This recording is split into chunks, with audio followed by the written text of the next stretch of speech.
ലോക്സഭാ തെരഞ്ഞെടുപ്പിൽ സംസ്ഥാനത്ത് ഇന്നു മുതൽ നാമനിർദ്ദേശ പത്രിക സമർപ്പിക്കാം. ഏപ്രിൽ 4 അവസാന തീയതി.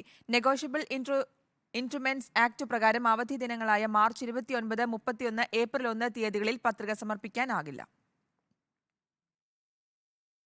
കേരളം ഉൾപ്പെടെ രണ്ടാം ഘട്ടത്തിൽ വോട്ടെടുപ്പ് നടക്കുന്ന സംസ്ഥാനങ്ങളിൽ ഇന്ന് തെരഞ്ഞെടുപ്പ് വിജ്ഞാപനം പുറത്തിറങ്ങും.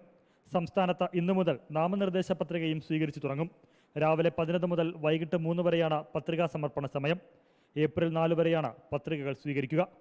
കേന്ദ്ര സർക്കാർ പ്രവൃത്തി ദിവസങ്ങളായ മാർച്ച് 28, 30, ഏപ്രിൽ 2, 3, 4 തീയതികളിൽ നാമനിർദ്ദേശ പത്രികകൾ സമർപ്പിക്കാം. നെഗോഷ്യബിൾ ഇൻസ്ട്രുമെന്റ്സ് ആക്ട് പ്രകാരം മാർച്ച് 29, 31, ഏപ്രിൽ 1 തീയതികളിൽ അവധിയാണ്. പ്രസ്തുത ദിവസങ്ങളിൽ പത്രിക സമർപ്പിക്കാനാവില്ല.